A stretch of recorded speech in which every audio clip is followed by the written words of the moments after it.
Yes, we welcome back to another episode on That Gunners Talk. After you can already hear it in my voice, Arsenal lose 1-0 at home to West Ham. Another deflating result, to be honest. One that anyone who could predict the future, not even just about this game, but it was inevitable with the attacking options we had going forward, but it was bound to come. Gutted it came at this moment as Liverpool dropped points and could potentially drop points again tomorrow at Manchester City. But we didn't do our job, and I think only ourselves to blame. KP, before we get into the game and how it went and line up and options and stuff like that and the tactical breakdown, I know how you're feeling, so just overall, give me outside of football, how are you feeling for the people, bro? Outside of football, I'm calm still. That's good, bro. That's Life good is always. life is good. A lot of positive things happening, so I can't really complain. Uh, but when your life is football, you can't really say life is good because Yeah, that's the when same, your bro. team obviously has an opportunity to win a title, been off the back of two consecutive title races, yet last year being the closest. Um, yeah, we last week was a good week, obviously against Leicester. Obviously, I'm gonna get into the game. Obviously, before I isolate a few different things, like Um, we all knew, everyone, both Arsenal fans and non-Arsenal fans, knew that with the attack that we had, it's a miracle you're hoping that you get a goal early and allow the game to open up and pressure to kind of get relieved because the way this game played out, you obviously the goal that West Ham got right at the start, at the end of the first half was like a gunshot, it was like a blow, and we knew it was going to take a miracle to allow us to win the game. And when I When say you say that, miracle, nah, I know what you mean. Because before that, it didn't look like it hardly looked like we were gonna score one goal all game. So when they go 1-0 up, scoring two goals, I automatically knew it was gonna be a cluster. Let me not even curse, but I know it was gonna be very, very difficult for us to get two goals. it's gonna be hard still. And the one thing I was hoping, I guess I should say, was that in the second half we come out with that level of intent, that level of urgency, that level of risk taking, that level of just forcing the issue that sometimes leads to either goals or opportunities to get penalties or just that kind of stuff. And obviously at times in the second half we had that, but for the whole 90 minutes it was very, very disappointing, like from a lot of players in terms of um just how he played, and just in terms of like the attack. Like it was they West Ham set up well with the five at the back, in terms of what Potter did, and obviously that kind of nullified or helped to nullify Wanieri, because that obviously meant there was always two players he had to beat. Obviously Marino was isolated for the most part. Obviously first half he showed some good movement, but we didn't really create anything. I think there was a lot of good performances in the first half as well. I felt like Trossard was very bright on the left hand side. I felt like um Partey was, better than he was last week as well. So was Yeah. Timber on the right hand side. Odegaard was showing a lot of good moments as well, despite obviously just not like killer instinct. And obviously Wanieri was always bright. But second half it was just very, very deflating. And obviously we didn't show anything to show that we were gonna try and score or have the opportunity to score. There wasn't any close chance, bar that Trossard chance that obviously Ariola saved with his feet. And it's just disappointing that the 90 minutes wasn't good enough. I was, you sit there with that. As you said, like you had moments where you lost your head. Trust me, I lost my head. Where I'm just mellow now because it was like at the end of the day, we kind of already knew that was happening. To win and to expect to score goals and dominate games in terms of just a chance creation was already hard when we had a pause, when we had a lot of players that we had already, the Sakas and Havertz and Yeah. Martinelli. So take away those players, like I think it highlights a greater issue. I think, like I keep on saying, it's like for the attackers to get chances or to get moments to where they're able to get chances, it's so hard for them. They have to either do so much or they're not receiving the ball in good areas. Like there's nothing coming from the midfield that's like generating real chance creation or real dangerous moments, and it's frustrating. What, And what, what I would say to that is also to KP, a lot. You talk about Timber, and I don't want to criticize Timber too much, but for example, how they were set up, not one time did Timber overlap. I felt like it was too obvious. It got to a point where he was, especially first half, he was playing into Odegaard, playing into Odegaard's feet, coming inside, trying like go when Ben White came on, run down the outside. I think that's what we missed today. Someone just going on the outside, giving Waneri that ability to maybe come back inside and maybe do that, as well as the front three and the forward players. I know we had Mikel Moreno who has to get used to the position and get used to working back to goal. That's not really his strong suit. Same thing with Trossard. He doesn't really have the pace to really burst and get away from a player, especially Aaron Wan-Bissaka. Same thing with Waneri. Sometimes he was double up, tripled up sometimes, but no movement again for a lot of the game. When Declan Rice was in that left-handed with left-sided 8 position, we could talk. I think the subs were smart subs by Arteta, but when the ball was going into Declan Rice, it was a bounce back. It was a bounce back pass every single time. Every time they played it into Declan Rice's feet, he bounced it back to either Partey or whoever it was. Bounced it back, bounced it back, bounced it back. Not one time did he take it, and that's not his game either. But I get like you said, I think that points out to a lot of great areas. It's deeper than just we need a striker, we need to score goals. There's a lot of flawed tactical areas all around the pitch, and especially to when we play low block teams that sit in against us. But let me hear what you have to say, more KP about that. I feel like it's like, yes, like Declan Rice. Even, I wasn't necessarily surprised he got subbed off. I feel like, as you said, the Yeah, first two subs, anyways, in Calafiori, sorry, in Lewis Skelly and Zinchenko, I liked them. It was bright. Obviously, we'll get onto the Lewis Skelly red card and obviously how that obviously shifted the momentum of the game as well. But um, I feel like there's only so much Mikel can do, obviously, with the players that he has, with the yeah, options that he has, and with how much he's, training these guys. I feel like at the end of the day, there's got to be a level of individual quality, a level of, yeah. you know, I agree. like inventiveness that these players show that they don't show, or at least this midfield shows that they don't show, and it's frustrating to see. Declan Rice, as you said, in the pockets wasn't good today. Like he had moments with that was bright driving on the ball and stuff, but once he received the ball between the lines, as you said, the decision wasn't good. I feel like, again, not to criticize, but I feel like in the absence of Saka is where you want Odegaard to step up, and as your captain, you have a higher level of responsibility, so you get a higher level of criticism. It's just how it Mhm. goes, especially if you're in the attacking areas or in his position, the central attacking areas. I feel like there needs to be a certain level of quality with his final ball, with his crossing that he does to the back post, a certain level of danger that he doesn't do, and doesn't doesn't obviously with his incapabilities that he has in his game. It's frustrating to see, like, when we're up against the wall, we don't have that risk taking like situation, or that moments where you see quality in terms of the ball striking, in terms of shots, and not just him as well, because Yeah, once Sterling got brought on, you could see the lack of quality from him, like then on there. I think Ben White was good. That chance that he had was very, very close to going in. Obviously that could have made an interesting last 6 to 7 minutes, but end of the day, like, the performance quality just wasn't good. Like, there wasn't enough long range shots. If they're not giving you the time to make intricate stuff, you got to force them out. Get rebounds and stuff. If they're not giving you moments to back post cross, then you drill the ball across the ground. Like, you do other things. Like, you kind of go long ball, you go for second balls. You got to change it up. Like, because at the end of the day, like, I'm not blaming these players because it's not their fault that they don't have the help, but you're still professional players. You're still players that get paid well. You're still players that have the opportunity to make an impact, especially at home. To get to the Lewis Skelly red card, as we can just transition, yeah, obviously it was a red card, yeah, 100%. yeah. I felt like in the moment, obviously, if the yellow card was given, I would have said it was very lucky. I would have understood it, because I don't think that Lewis Skelly, he kind of disguised it well. He was going for the ball because he was quite low, as well as going for the man. Obviously, Kudi's done well to be strong to knock Lewis Skelly off the ball and obviously knock it past.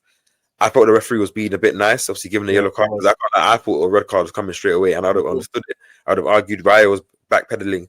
Saliba, I think it was quite far away from the play. So yeah, when it went to VAR, I knew it was going to become a red card. There's no arguments there. Yeah. Obviously, Luskelly, I know he trusts himself to get the ball, turn, put his body in front. But Kudus, as we've shown throughout this game, All game, yeah. very, very, very strong player. Obviously, Very strong player. that African strength is different. Obviously, everyone knows, isn't it? But Mm-hmm. he, as well as that, the quality that he showed this game, obviously, he really balled out today. And obviously, once the red card went, I think there was still 20 minutes left or so, but we were already back against the wall. You're looking at the bench. Who can you really bring on to change the game? Yeah, maybe Mikel could throw on Butler, Deji. Maybe you could put Jorginho on, but I just saying, like, it's not really anything that would happen. What's your thoughts on the red card and just the game in general? I agree with everything you said. To be honest, when it was a red card, when he pulled him down, I instantly walked out. I walked out the room and I said, "That's a red. That's a red." I was surprised we gave yellow. Then I saw it go to VAR, and that's when I was kind of like the game's gone, because at this point, like, it was already an uphill battle, and now we're down to 10 men. It was just like just hope we could possibly get something out of the game. Overall, for me, I just think I was just disappointed with just the tempo of the game, KP. We started the game so slow from minute one up until like up until the whole first half. If I'm being honest, we just took too long to really push the ball through, pump the ball through the lanes, get attacking players on it. And I beg the question. I don't think a youth player wins us the game today. But it gets to a point where I'm starting to say, I look at the bench today, KP, a goalkeeper, 5 defenders, a CDM,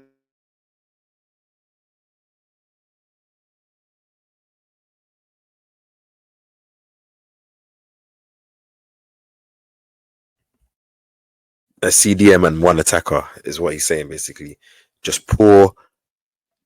When if you want to look at anything to kind of blame Mikel for, what's the point? There's no point, or what's the risk in gambling in yeah, putting in a 21 player or putting yeah, on the young players from the Acabio or Edwards or yeah. Sacco Junior. Obviously, he came off injured. To be fair, in the 21's game yesterday, or just Salah Dean. So just put a bit more attacking options. At the end of the day, we're not gonna. Obviously, yeah, we could get a 1-0 and defend the lead, but more time we're gonna need more invented options. Sorry, takeaway. But Sorry. but, but KP, I just not to cut you off because you did well there, but I just want to say, bro, like Trossard today, I like Trossard, like, and I thought Trossard for OD attackers, I thought he was one of the better ones, especially because Wanyeri was so bundled up on that right hand side. Bro, where is at least when you bring a Sago Jr. or potentially another player, another youth player, they could give you at least an attribute that you might not lack. Like, for example, losing Martinelli, you don't have the pace. You bring in Moreno, yes, he gives you the strength, he gives you a potential focal point, but where's the speed on the wings? You have Wanyeri off the right hand side who can give you a bit of trickery, but at the same time, Trossard, yes, he has a bit of trickery as well, but off the bench, when he starts to tire out, who's there to continue to put pressure on that defense? Where's the individual quality in all aspects of the game? And give away that goal. I thought the goal we conceded was also poor because how do we have a two-man counter attack beat us? Literally it was Jared Bowen to Wan-Bissaka, back to Bowen, goal. Losing Declan Rice lost his runner too easily for me. Calafiori too easily to allow that cross to come into the box. Way too easy. Way too easy. And I know the defense is going to get a lot of criticism. No, not a lot of criticism. The defense is going to feel a lot of this brunt because they conceded the goal. The attack missed a lot of chances, didn't really create anything, especially. But when you know your attack is that poor, the emphasis on defending has to be that high.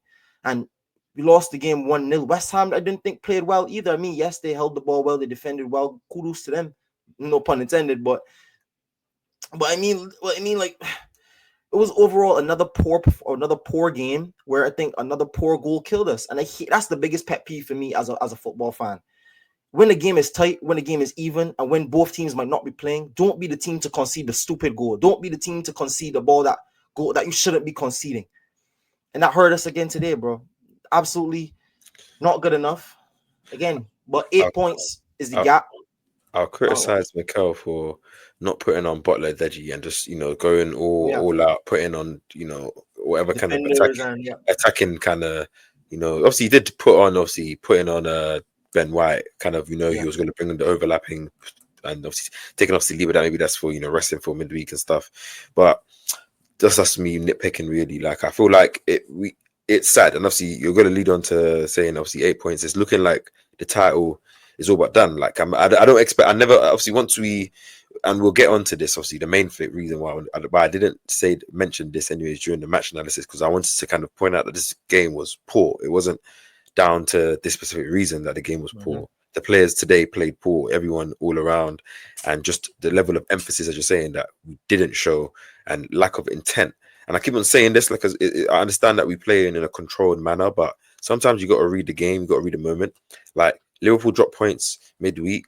Like you have an opportunity to play first. They play Man City. Yeah, Man City are not necessarily in the best moment, but that's still Man City at the Etihad where Liverpool, I'm pretty sure, haven't won like in how many years. Yeah, So you got to go and win your game. Yet it's difficult without the attacking options. So you got to force the issue. You got to go there, press high. You got to go there, put balls in behind. You got to go there, pause. You got to go there, cross the ball into the box. You got to go there, take long shots. You got to go there and just force it. And sometimes it might look a bit messy. It might look a bit scruffy, but it puts West Ham under pressure because that's just what has to happen. They already know they're not facing the level of quality that they might always face against Arsenal, and that's what we didn't show. But to me, the title it's done. If we do still charge and try to win, or do win, obviously it will be credit. I'll still support the team in every game and still believe that there will be a chance. But in terms of just looking at the overall momentum. We're losing Skelly for 3 games now. We don't have an attack. Like this is, I just said that this is, we don't have, like, Mikel's not, bringing any attack, and maybe he might do next game, but bringing any academy players, on the bench, and seeing if anyone can kind of change the game or bring a little spark. And Liverpool now can go. We know City aren't necessarily good and win tomorrow, and dare make it 11 points now, or Yep, yeah, I think that'll 11 be 11 points. points, 11 and points, but they would have a game in hand. Or and we we would will have a game in have a hand. game in hand. Obviously, still 8 points, but that will all but be done, because we're not necessarily going to win every other game from here, as we've seen in this game. And they in their moment don't have necessarily the same injuries as us to finish the league. So it's looking sad. And even if you're going to look at Champions League, where PSV is a winnable tie, and I do think we can win that. If we do get Madrid in the next round, and these are the options that we have without Saka and Martinelli, No chance. let's be No serious, chance. isn't it? So Chance. it's just this deflating. And I just want to say, obviously, I don't know what your thoughts on the title is. So how do you feel? Well, for me, I've been saying it for a while now. But all we could do now is, it's not in our hands. Put pressure. Just win game after game after game, and see how many points you accumulate. See how many points they accumulate, and see where you fall. But again, I said that because I was basing it off of stuff like this. We don't have an attack, as you mentioned. Our bench is thin as hell, and there's just not enough there to change a game. When most game we've seen, even this season, where we've had players off the bench, where we've had Saka, where we've had Martinelli, where we've had Havertz, games where we still struggle to score goals all season. No, maybe that's down to midfield, like you talked about, in terms of individual quality. Maybe that's individual quality in the front line as well. Maybe that's just individual quality in every single area of the pitch. But again, I think this title race is not been in our hands for a while. This result will give Liverpool a lot of confidence going into tomorrow's game. They could play a bit more freely, knowing that the pressure's off of them, playing against a poor Man City side who have a vulnerable midfield, who play right into Liverpool's hands, in my opinion. Do I think Liverpool could probably drop points there? Potentially. But again, who's to say, like I've been saying, that we won't continue to drop points having no attack? And today was another. All I've been saying is, I didn't even care today, KP, if I'll be honest with you. I didn't care if we played poorly. If we came away with the same 1-0 win, and we shit host the goal that went in off of a deflection, and we just came away with a 1-0 clean sheet, I would have took it. Because right now, I just want to get points on the board and just get through a difficult period. But very, very difficult to see us coming away with anything from the season, whether that be Premier League or Champions League, because the further you go in the Champions League, the quality only rises. And if Liverpool, Everton at home as well, Manchester United at home in the FA Cup, games that we've seen throughout this season where we found it hard, Fulham, multiple games, Newcastle, we found it hard to break these teams down. Think about if we play, who's to say PSV doesn't do the same thing to us? Who's to say if we get past PSV, well, we know what Real Madrid could do, but Atletico Madrid, they play the same type of low block counter-attacking football. They have quality, and Alvarez and other players. So the rest of the season is just hard to look on. I'll be there backing the boys, but it's just very, very difficult to expect And anything out of the season at this point. ultimately, as you said, obviously, the same question is that we've been talking about in terms of the mid block, and teams that offer that a bit of a stay, like, to unlock, when it's a bit difficult. It's the same thing we've been talking about last season, the season before. Yep. And it all falls back on just the recruitment and the transfer windows, and just the squad planning and squad building, that and lack of, and obviously not having a sporting director even all now since Eddie's been relieved, and it's just poor, man. It's very discouraging, because ultimately, if we have done the business in the previous windows, before, like in terms of last January and last summer and the summer before that and January before that and then just January, we would have been able to have a certain amount of options, even if within the injuries that we have had, to change the game. Like, forget obviously the players that are missing, but we still don't have that chief creative player that's playing in the midfield. We still don't have a ball carrier, or that ball carrier. Like, obviously, I understand Mikel's sub to Like a put on kudos. Zinchenko, Just to simply put like on a kudos. ball carrier. We still don't have. I understand Mikel's sub to put on Zinchenko there, because it's like, okay, something different. Because obviously it was a mixed performance from Zinchenko, but at least the intent to try and do something. But even with him, he still has his limitations as a player as well. Like, it's annoying and it's discouraging. And yeah, like, if we suffered and struggled, it's the question why I was, sorry, before I go, it's the question why I was saying I don't know if I wanted Mikel Marino to start from the start, because if it doesn't work from the beginning, We don't And have you do. necessarily that plan B that offers that, different kind of sense, physical where Hmm. you're gonna put the balls in the box. Like I would Hmm. rather start with the Sterling, or start with Hmm. Butler, Deji, or something, and then if that doesn't work, then start with put Marino on, start putting balls into the box, going long and stuff. Because when you start with that and it doesn't work well, there's no difference it's gonna make just because the game goes on well, unless the quality of ball gets better. And without the likes of Saka, without the likes of Martinelli, psh, this and, is what and, we have. and that's why I said okay, and I'll put this to counter as well. I said last week we're going to need Sterling to continue to play for us this throughout this season because Mikel Moreno won't be the answer every single game. I said that last week when he scored two brilliant, well taken finishes. Going into this game again, it would have been difficult to play without a focal point in Mikel Moreno because I think the center backs and the whole team is a very physical team. But at the same time, I saw Mikel Moreno. Yes, that's not his game, but he was dropping in a lot to help in the midfield a lot. He was trying to pick the ball up from deep a lot. And that's not what I want from Mikel Moreno. I want Mikel Moreno to occupy the center backs. If you're going to use him, occupy the center backs. For all of that, we could have played a different option in there. Which is what we talked about since the last game. Very, very frustrating, to be honest. Very, very frustrating. But I do want to ask, before I move on, we touched on the transfer window. We've seen financial reports come out. We've seen potentially people throwing around these figures about potentially over 100 million to spend this summer, potentially.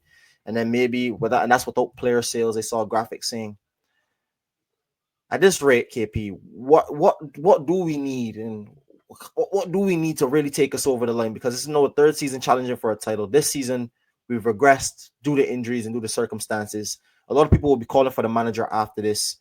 I don't think they should be, but again, every fan would have their opinions and how they view football.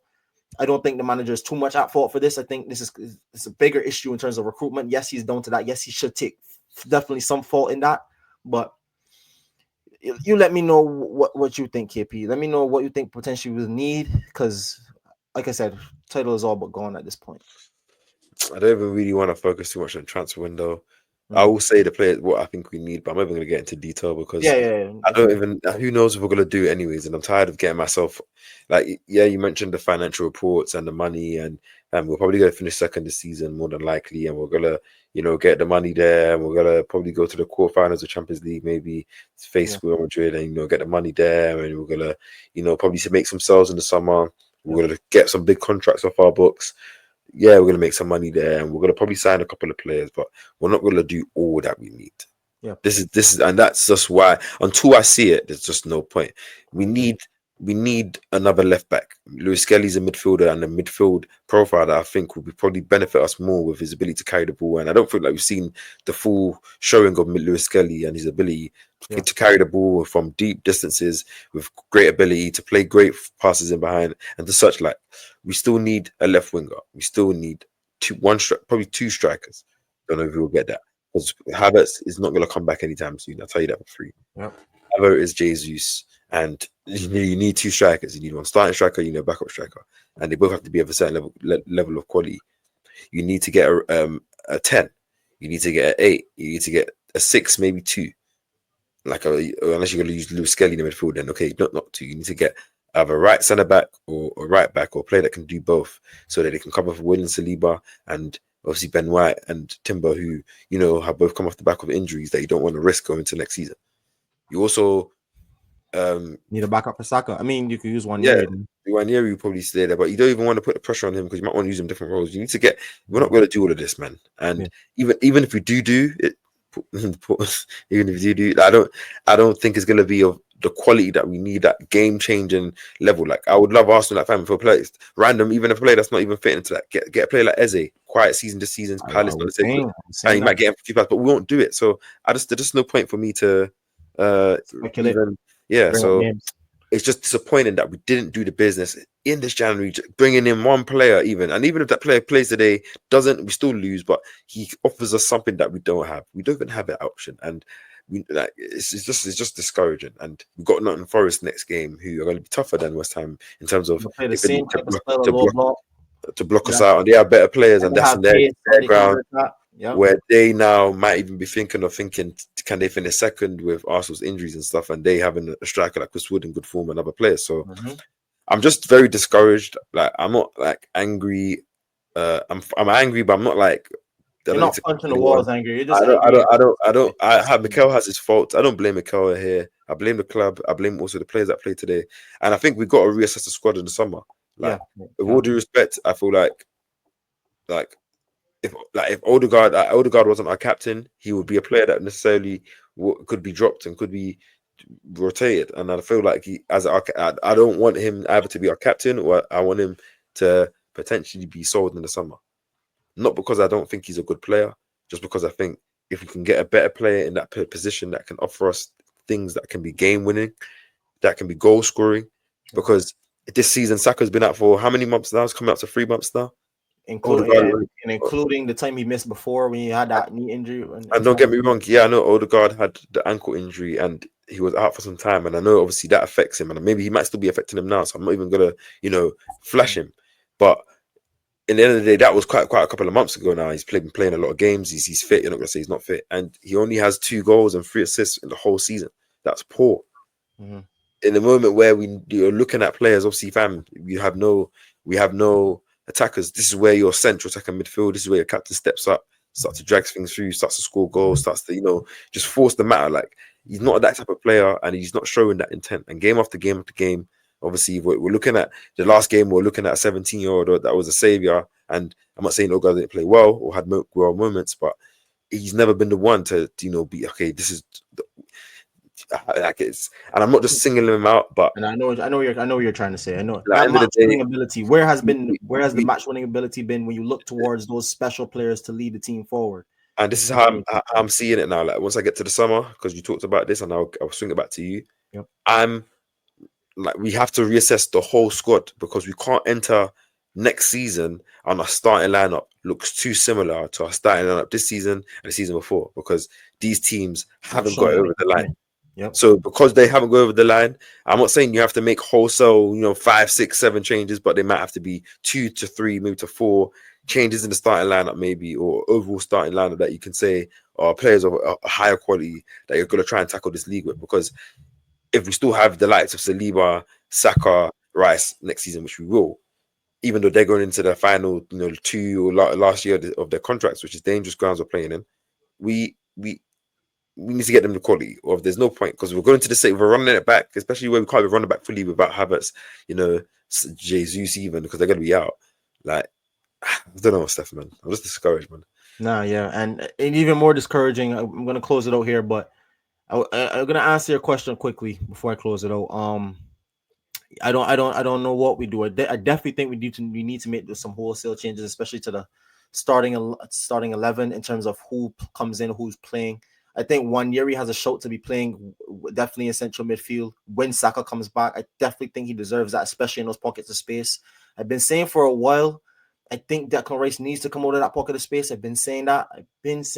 Just in terms of when we play against those low block teams. Sometimes he can be just a bit lackluster in his attacking play. But I'm just gonna end it up with that one. KP, good to have you on. Good to see you. Good to hear from you, brother. I know it's been a tough result to take. I know it's been a poor result to take for all Arsenal fans. 8 points is the gap. No, people. Liverpool do have to play Manchester City tomorrow, and they do have tough fixtures as well. But we have Forest to play midweek. No attack. Muzzle with Skelly has a red card. 3 games missing. And it's looking like this rest of the season is just going to be an uphill battle fight, ladies and gentlemen. Don't forget to like and comment and subscribe. KP, anything you want to say before we close It, out? it will be even more painful if Liverpool win lose tomorrow, Yep. where we should have won the game that we should have won, and then we could have made it an opportunity to take it um to 2 points. Even if they lose tomorrow, obviously you still have the game in hand. We could take it to 5 points. It's still there, but it's just discouraging, man. And because we've seen this same script like last season, we lost at home to Villa. We went on a good run after that, won every other game, but wasn't enough. We might win every other game now, but this might be that game that was the killer. And that's just what it is, man. Liverpool haven't lost a game since the Nottingham Forest at home game. That was very early in the season. So who knows? Who's to know they're going to lose another game this season or Especially lose like I two said, more? with that result going for in their favor today, when in terms of the Arsenal result, the confidence that they'll have in that locker room, saying, okay, well, like I said, 8 point gap. No, they could feel that with all games even. they're gonna go there and play that game absolutely free tomorrow. I can guarantee you they're gonna go play that game with the freedom. Rather than we saw against Everton, they played a bit nervy. We saw against Wolves, it looked a bit shaky. We saw against Villa, it looked a bit shaky. And if Arsenal, like I said, like I've been saying it, KP, for months and months and months, I'm not saying anything new. As long as you keep the pressure on, you never know what can happen in the title race. Pressure is on whoever is leading to continue to keep leading. And we have not done our part in terms of this title race. And again, it's not in our hands. We just have to wait and see how the cookie crumbles again this year. But I think everyone can expect and knows what to expect already based on that. But like I said, don't forget to like, comment, and subscribe to both Gunner Street and Cape House Pausa. If you like anything Arsenal related, we post every single week on our channels. Anything Arsenal related, if you like player analysis, player breakdowns, anything Arsenal related, like I said, on our channels. Check out our video tomorrow. We might be going live tomorrow, ladies and gentlemen, for our live weekly Sunday show. We're gonna try to make that a thing for you people. Just overall, just get in touch more with the community, go live, talk to you people, merely start building this community between us, especially during a difficult time, because I think I need to come back on here and vent, man. I'm still just in that shock period, man. But if you like anything Arsenal related, I'm gonna close this one out. If you like, comment, and subscribe, and I'll catch you guys in the next one. Peace. Cheers.